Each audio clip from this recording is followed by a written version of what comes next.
lequel a attesté la parole de Dieu et le témoignage de Jésus-Christ. De la part de Jésus-Christ, le témoin fidèle, le premier-né des morts, et le prince des rois de la terre. Moi, Jean, qui suis votre frère, et qui ai part avec vous à la tribulation et au royaume et à la persévérance qui sont en Jésus.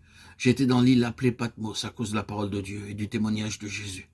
Apocalypse 1, 5, 9.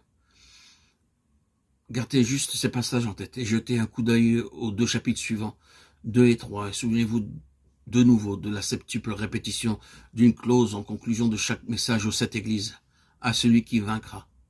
Ceux d'entre vous qui étaient avec nous au démarrage de ce temps de méditation se rappelleront que ceux qui sont appelés les vainqueurs ou qui sont élevés au rang de vainqueurs sont tous ensemble rassemblés pour répondre à ce qu'on entend par le témoignage de Jésus. Comme vous le remarquez, le livre de l'Apocalypse s'ouvre avec cette triple référence au témoignage de Jésus, ce qui montre clairement qu'il est le sujet traité pour l'ensemble du livre.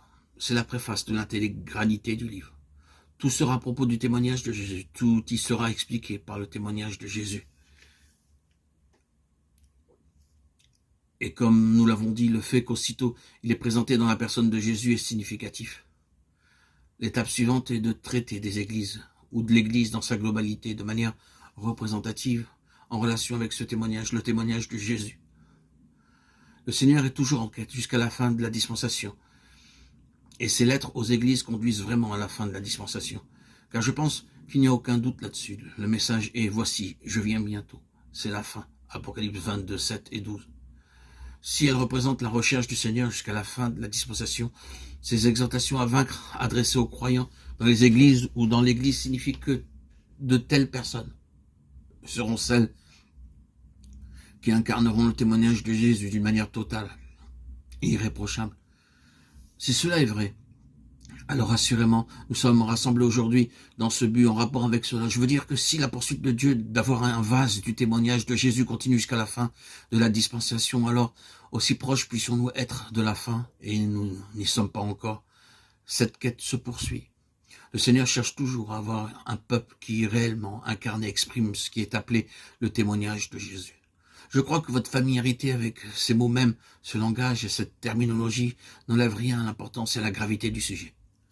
Par conséquent, il devient indispensable pour nous d'accorder le temps que nous avons pour examiner en quoi consiste ce témoignage.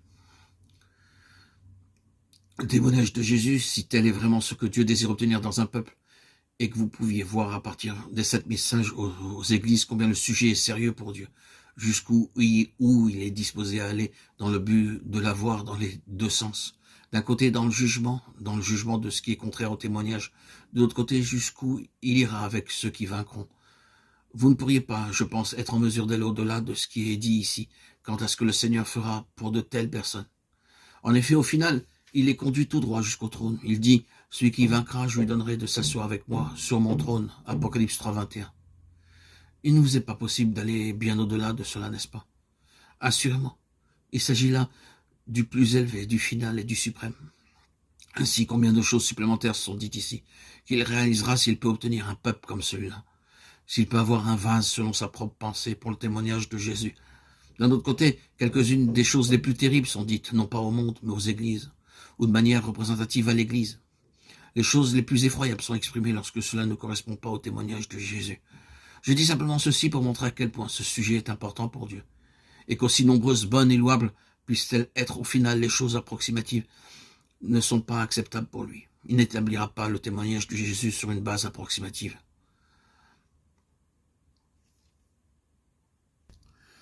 Des choses bonnes et remarquables sont mentionnées dans l'Église, mais il y revient. Cependant, j'associe contre toi, et à moins que tu ne te répandes, j'ôterai ton chandelier de sa place.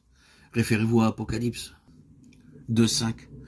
Vous voyez, le final approximatif ne fonctionnera pas avec Dieu. Il est pour l'absolu. Il est pour le total. C'est donc ce qui est en face et qui est face à nous. Et nous devons ainsi chercher à voir ce qu'on entend par le témoignage de Jésus. Et dès le début, vous remarquerez cette chose élémentaire qu'ici, il lui est donné la plus simple de ses désignations, le témoignage de Jésus.